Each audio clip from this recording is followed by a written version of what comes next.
بسم اللہ الرحمن الرحیم۔ کچھ دنوں سے چند بہنوں کی مستقل شکایات آ رہی ہیں، ان پر شوہروں کے ظلم و ستم کی۔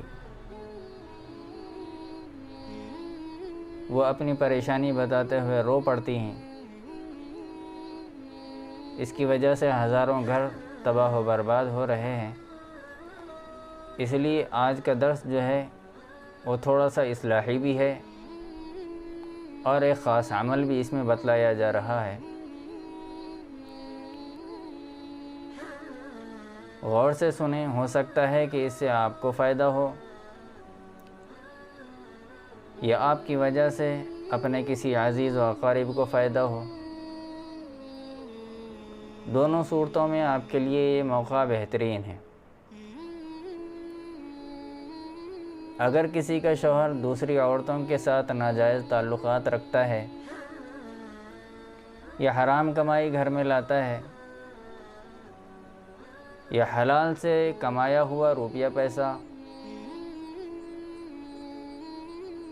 شراب نوشی میں، جوئے بازی میں یا غیر ضروری جگہوں پر استعمال کرتا ہے اور بیوی کا حق باوجود استطاعت کے نہیں دیتا، بلکہ بیوی کو ماں باپ کے گھر سے روپیہ پیسہ لانے پر مجبور کرتا ہے اور اس کے رشتہ داروں کے پاس سے قرض لینے پر دباؤ ڈالتا ہے، نہ لانے پر مارتا پیٹتا ہے، گالی گلوچ کرتا ہے، طعنے بازی سے کام لیتا ہے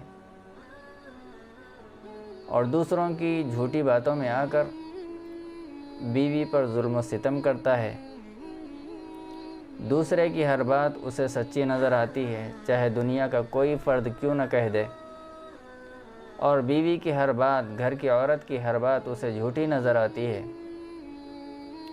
اگر بیوی اس کو سمجھانے کی کوشش کرے، منانے کی کوشش کرے، پھر بھی وہ اپنا چہرہ اس طریقے سے بگاڑ لیتا ہے جیسے اسے زہر گھول کر پلایا جا رہا ہے۔ دوسروں کے ساتھ بہت اچھے معاملات اس کے ہوتے ہیں، گھر آتے ہی زہر ہو جاتا ہے۔ اب یہ پریشانی کے حالات بیوی کس کو سنائے، کیسے سنائے، یہ سمجھ میں نہیں آتا۔ بات طلاق تک پہنچ جاتی ہے، گھر میں شدید نفرتیں پیدا ہو جاتی ہیں، لڑائی جھگڑے کا ماحول بن جاتا ہے۔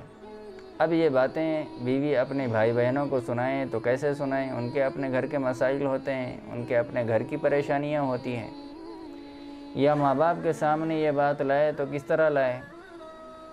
اکثر و بیشتر یا تو وہ بیمار رہتے ہیں یا اپنی مصروفیات میں رہتے ہیں۔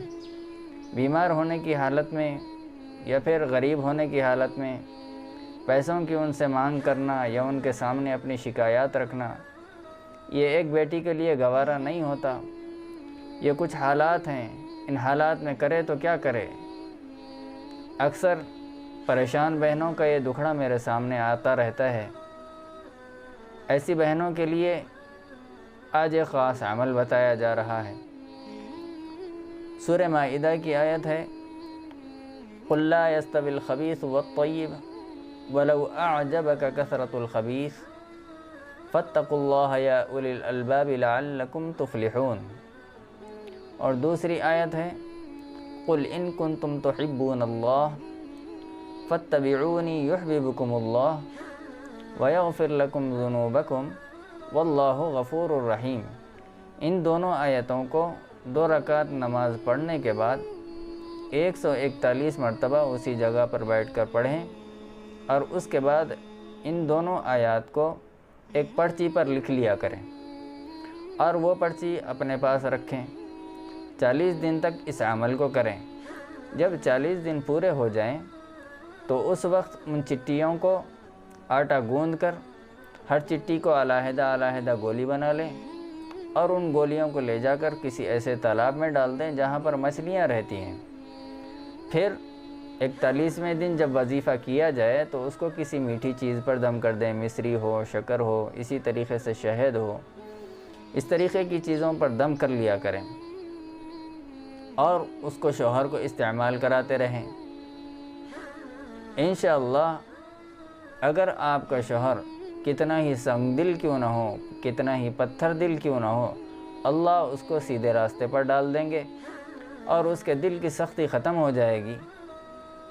اور پھر اگر وہ برے راستے پر جانا چاہے گا تو اس کی کیفیت، اس کی حالت ایسی ہو جائے گی جیسے ایک مچھلی کو پانی سے نکال کر زمین پر ڈال دیا گیا ہے۔ جب وہ سیدھے راستے پر چلتا رہے گا تو اسے ایک قسم کا اطمینان اور سکون ملتا رہے گا۔ جب وہ برے راستے پر جانے کی کوشش کرے گا، بیوی کے ساتھ ہٹ دھرمی کرے گا، بیوی پر ظلم و ستم کرے گا، تو اس کے اندر ایک قسم کی بے چینی اور ایک قسم کا خوف پیدا ہو جائے گا اور وہ راہ راست تک آ جائے گا۔ اس عمل کی برکت سے انشاءاللہ سارے گھر کا ماحول جو اب تک جہنم بنا ہوا تھا ایک مسکراتا ہوا چمن بن جائے گا۔ لیکن یاد رہے، ناحق یہ عمل ہرگز نہ کریں۔ ایک بات ہمیشہ یاد رکھیں، اللہ رب العزت نے شوہر کو حاکم بنا کر پیدا کیا ہے۔ اگر کوئی بہن یہ چاہتی ہے کہ اس کا شوہر جی حضوری کرتا رہے، ساری زندگی جی حضوری میں گزار دے، یہ تو مشیت الہی کے خلاف بات ہے۔ اور یہ بات بھی یاد رکھے، پیارے نبی صلی اللہ علیہ وسلم کا فرمان ہے، اگر کوئی بیوی بے ضرورت اپنے شوہر کو اپنے قابو میں کرنے کے لیے، اپنے ماتحت کرنے کے لیے، پریشان کرنے کے لیے، دبانے کے لیے کوئی تعویذ گنڈا کرتی ہے تو وہ شرک کرتی ہے۔ لیکن گھبرائیں نہیں، میں کوئی ایران توران کی باتیں کرنے والوں میں سے نہیں ہوں، مجھے یہ بات پسند ہے، اور میں یہ بھی نہیں کہتا کہ آپ کا کام اتنے دن میں ہو جائے گا۔ عمل قرآنی ہے، کلام اللہ کا ہے، اثر ہونا یقینی بات ہے۔ مسئلہ جانتا ہوں اس لیے بتا رہا ہوں۔ ضرورت کے مطابق قرآن مجید کی آیتوں کے ذریعے سے کچھ عمل کیا جائے، یا اسماء حسنہ کے ذریعے سے کوئی عمل کیا جائے یا تعویذ بنائی جائے تو وہ طولہ میں داخل نہیں ہے۔ طولہ کہتے ہیں محبت کے اس تعویذ کو جو غیر ضروری وجوہات کی بنیاد پر مرد کو اپنے ماتحت بنانے کے لیے کیا جاتا ہے، لیکن اگر ضرورت کے مطابق ہو تو وہ طولہ میں داخل نہیں ہوتا۔ تو بلا جھجک اس عمل کو کیا جا سکتا ہے۔ اور مرد حضرات جو میری بات کو سن رہے ہیں، ان سے میں کہوں گا کہ آپ بھی اپنی بیویوں کا خیال رکھا کریں۔ وہ آپ کی خاطر اپنے سارے خاندان کو چھوڑ کر آتی ہیں، اپنی ماؤں کو چھوڑ کر آتی ہیں، اپنی بہنوں کو چھوڑ کر آتی ہیں، اپنے رشتہ داروں کو چھوڑ کر آتی ہیں۔ اپنی جھوٹی شان اور عزت کی خاطر بات بے بات انہیں جھڑکا نہیں کریں، بلکہ محبت سے انہیں سمجھائیں، کیونکہ عزت جس طریقے سے ہمیں پیاری ہوتی ہے ان کو بھی پیاری ہوتی ہے۔ برائی کر کے اچھائی کی امید کرنا عقل مندوں والا کام نہیں ہے۔ ذرا یاد کریں اللہ کے نبی علیہ الصلاۃ نے کیا فرمایا۔ ترمذی شریف کی روایت ہے، اما عائشہ صدیقہ رضی اللہ تعالی عنہا فرماتی ہیں، قال رسول اللہ صلی اللہ علیہ وسلم خیرکم خیرکم لأہلہ وانا خیر لأہلی۔ اللہ کے نبی علیہ الصلاۃ نے فرمایا، تم میں سب سے بہترین شخص وہ ہے جو اپنے اہل و عیال کے ساتھ اچھا سلوک کرے، اپنے اہل و عیال کے ساتھ اچھا رہے، خوش مزاجی سے رہے، ان کا خیال رکھا کرے۔ بہت ہی اہم رشتہ ہوتا ہے اور بڑا ہی نازک رشتہ ہوتا ہے۔ یہی باتیں ہوتی ہیں جن کو ہم سمجھتے نہیں ہیں۔ یہی وجہ ہے کہ طلاقیں واقع ہو رہی ہیں، بعد میں پھر کورٹ کے کچہریوں کے چکر لگاتے پھرتے نظر آتے ہیں، سالوں تک کیس چلتا رہتا ہے، وقت الگ برباد ہوتا ہے، پیسہ الگ برباد ہوتا ہے، اور ہم ہیں کہ اپنی انا میں پڑے رہتے ہیں۔ بچوں کی زندگی الگ تباہ و تاراج ہوتی رہتی ہے۔ زندہ دلی جو ہے وہ نرمی اختیار کرنے کا نام ہے، اکڑنے کا نام نہیں ہے۔ اکڑنا تو مردوں کی پہچان ہوا کرتی ہے۔ میرے دوستو، اس بات کو سمجھیں، خدا را اس بات کو سمجھیں۔ آخر میں ایک درخواست ہے کہ ہر مجبور بہن تک اس بات کو پہنچائیں، اس عمل کو پہنچائیں۔ پتہ نہیں کس کا دل دکھا ہوا ہے، اس عمل سے اس زخمی دل کو آرام آ جائے اور آپ کے حق میں اس کے دل سے دعائیں نکلیں۔ اور یاد رکھیے، دل سے نکلی ہوئی جو دعائیں ہوتی ہیں وہ بہت اثر رکھتی ہیں، اور پھر پتہ نہیں وہ آپ کی کس مصیبت میں کب وہ آپ کے کام آ جائے۔ یا یہ بھی ہو سکتا ہے کہ آپ کی کسی بہن کا گھر اجڑنے سے بچ جائے۔ اللہ ہم سب کو ہدایت دے، سمجھنے کی توفیق دے، آمین۔